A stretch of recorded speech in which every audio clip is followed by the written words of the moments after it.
얼마나 기가 막혔겠습니까? 후보의 배우자로서 배우자의 그 환경 문제라든가 이런 것 때문에 후보가 큰 고통을 겪고 있다는 것이 괴롭고 힘들었겠죠. 그런데 뭐 형식에 대해서는 저는 뭐 굉장히 진솔한 사과였다. 그리고 특히 이제 남편에 대한 부분은 저게 자기가 썼구나. 아마 다른 사람이 써줬다면은 저렇게 안 썼을 겁니다.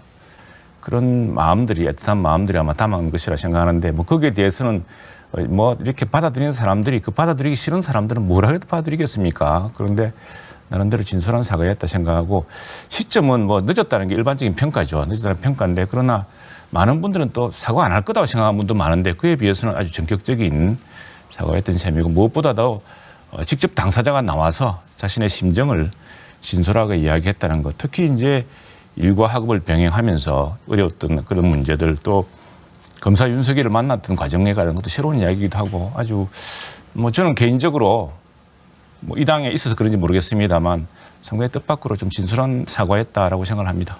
이 문제는 이제 국민들이 결국 받아들일 문제죠. 국민들이 어떻게 생각하느냐, 저 사과를 국민들이 받아들일 것이냐 이 문제이기 때문에 그건 좀 저는 뭐 저희들로서는 진심을 다해서 진솔한 사과였다 생각하지만 그 국민들은 계속 판단을 하겠죠, 이 문제에 대해서. 그런데 제가 봐야 될 것은 사실 이 문제에 대해서는 우리 언론들이 검증할 계기가 많을 거라고 봅니다. 특히 일과 학업의 병행이라는 부분이 있는데 굉장히 그 검사 윤석열, 평검사 윤석열, 특히 이제 나중에는 뭐 댓글 수사하다가 좀 상당히 좌천도 당했던 그 좀 핍박받던 검사 시절에 결혼했던 그 배우자 덕을 본 적이 전혀 없는 어떤 그 성공의 이력을 갖고 있습니다.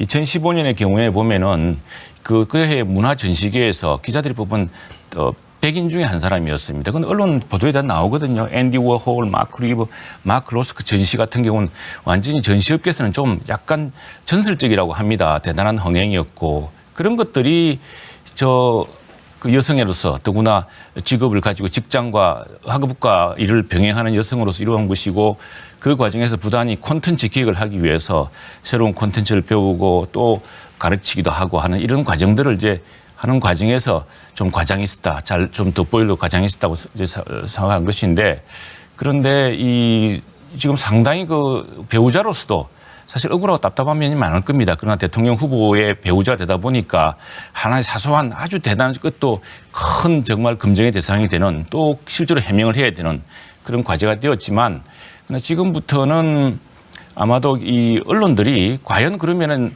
2007년 맨 처음에 이 회사를 코바나 컨텐츠인가요? 그걸 세웠을 때부터 이분이 그 김건희 대표가 해왔던 이력 같은 것이 그 윤석열 후보랑 결혼한 것은 2012년이거든요. 그 사이에 성공 같은 것이 과연 일과 학업을 병행해왔던 한 커리어 우먼의 어떤 그 장점이 이런 일을 만들었는가 이를 보는 거 중요한 것 같고 그건 또 지금 KBS뿐 아니라 연합뉴스라든가 한국일보라든가 큰 언론사들이 많이 공동 기획을 해봤기 때문에 저분의 실력이라든가 저분의 이런 그동안의 커리어에 대해서는 누구라도 잘 알 거라 생각합니다. 그런 것들을 잘 봐야 될 것 같고 또 하나 이제 좀 살펴봐야 될 대목은 뭐 그 만난 과정에 대해서 제가 알기로는 윤석열 후보하고 만난 것도 사실 미술과의 인연 때문이라고 이야기를 들었습니다. 이 미술에 대한 서로의 공감이 통해서 했다는 건데 그건 뭐 차차 하나하나 밝혀질 거라고 생각합니다만 그러나 이게 한 사람의 성공한 그리움은 사실은 우리나라 대통령 후보 부인 중에 이효 여사 빼고는 그전에 사회생활 해본 분이 없습니다. 이런 분들이 그동안 이룬 성과, 그동안 이룬 개인적인 노력, 또 그 과정에서 지금 본인도 사과를 했지만 좀 돋보이려고 했던 그런 과오들, 이런 것들이 한꺼번에 겹치면서 일어난 일이지만 그러나 그 직업의 커리어 과정에서 스스로가 일구어왔던 성과라든가 이런 것들은 냉정하게 평가해 볼 기회가 있을 거라 생각을 합니다. 한 사람이 이룬 그 인생에 대해서 이분이 대통령 후보의 배우자이기 때문에 이렇게 혹독한 검증을 받게 되는 것이지만 그 사람이 이룬 성과는 성과대로 있는 겁니다. 그래서 그런 이야기를 객관적으로 하는 것이고 지금 민주당식으로 이야기를 하자면은 이건 뭐 정말 세상에서 존재할 수 없는 사람이 되겠죠. 그러나 그렇습니까? 그리고 그 정도 엄정한 문제였으면은 민주당이 가만히 있었겠습니까? 그리고 지금 뭐 하나하나 너무 이게 과장되게 공세를 하고 하시는데 그 점에 대해서는 이제 후보 배우자가 일과 학업을 병행하다 시키니까 각 부풀린 점이 있다고 사과하지 않았습니까? 그 점은 일체 변명도 하지 않은 것이고, 그건 뭐 변명할 여지가 없죠. 여지가 없는 것인데, 지금 이 문제에 대해서 지금 한 사람의 인생, 이 배우자의 인생이 걸린 문제이기도 합니다. 배우자의 인생이 그렇게 무시당할 수 있는 것이냐, 이런 문제에 대해서 그것은 앞으로 언론이 이 사과의 진정성에 대해서 또는 이 사과와 과연 지금 대통령 후보 배우자인 김건희 대표의 이 커리어에 대해서 언론이 검증할 기회가 있을 것이고, 그것은 언론이 이미 잘 알고 있다는 이야기를 한 것일 뿐입니다.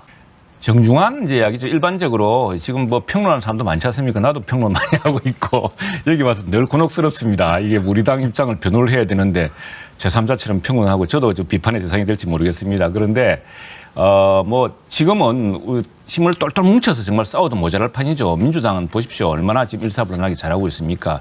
지역에 가면은 많은 지지자들이 정말 속이 타서 이렇게 하소연을 하십니다. 그렇게 해야 되는 이야기가 있는 것이고요. 그리고 또 하나는 이제 감정에 복받쳐서 서로 말로서 상대방을 격화시키는 그런 이야기는 이제 더 말로서 사태를 악화시키는 행동은 일행은 일체 중지해 그 누구든 대표든 또 대표를 비판하는 누구든 뭐 이렇게 해야 되고, 문득 저는 이런 생각이 들었습니다. 오늘 아침에 또 국회 주차장에 보니까 우리 의사당 주차장에 전기차 한 대가 떡 서 있어요. 그게 이준석 대표 차입니다. 뭐 내 생각입니다. 개인 생각인데, 이준석 대표는 전기차를 탔지 참. 우리 모두는 내연기관차를 타고 있지. 휘발유로 가는 차와 전기가 가는 차 생각이 다를 수도 있겠구나.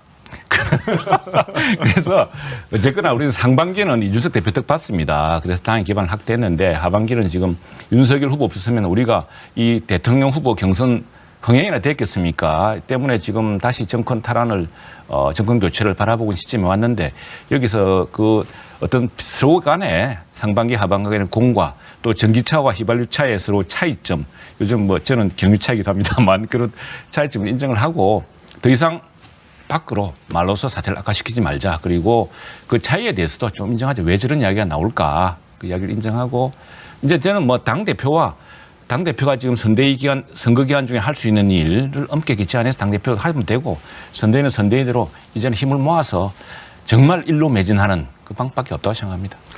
이제는 역할을 찾아야죠. 자기 역할을 찾아야죠. 어제 언론 인터뷰 보면 한편으로는 상당히 자극적으로 보이지만 한편으로는 또 당대표가 자기를 하겠다는 대목이 보입니다. 지지 기반을 넓혀나가겠다. 2030 같이 뭐 청소차, 집회 청소 돌린다든가 대학생 지부를 만들어 나간다든가 하겠다. 그건 사실은 당에서 어느 누구도 못하던 일이거든요. 또 하나는 뭐 지금 우리가 대통령 선거가 있지만 동시에 지방선거도 다가오고 있습니다. 지역에 가보면은 지방선거를 준비하는 사람들 발걸음도 가벼워지고 아주 굉장히 빨라지고 있거든요. 그러면은 이번 지방선거는 어떻게 갈 것인지, 당은 당규에 따라서 어떻게 룰 세팅을 할 것인지 뭐 이런 것들도 누군가는 준비해야 되고, 그런 의미에서 당대표 역할이 있을 거라 생각하고, 어제 인터뷰도 얼핏 그런 대목이 있는 것 같습니다. 있는 것 같고, 다음에 이제 지금 선대위는 더 이상 당대표가 자기는 이제 더 이상 손 뗐기 때문에 선대위는 선대위대로 어떤 방식으로든 이기는 방식으로 신속 정확하게 움직여 나가야 되겠죠. 그래서 이제 그 문제는 이제 이 대표가 뭐 선대위 이렇게 하라 저렇게 하라 할 문제도 더 이상 아닌 것 같고, 그 문제에 대해서 그렇게 서로가 지금 더 이상 그 문제로 뭐 이렇게 서로 갑론을박할 그런 상황은 이제 더 이상 끝난 것 같습니다. 네. 오판하고 있는 겁니다. 윤석열 후보가 토론 솜씨가 적을 걸 생각하는데 천만의 말씀입니다. 오히려 그러다 어퍼컷 맞는 수가 있습니다. 그런데 이거는 이제 뭐 윤석열 후보 말이 맞다고 생각합니다. 지금 이렇게 이야기해놓고 다음에 말 바꾸고 그때 몰아붙여놓고 자기는 다른 이야기하고 하면은 그 토론이 무슨 소용이 있겠습니까?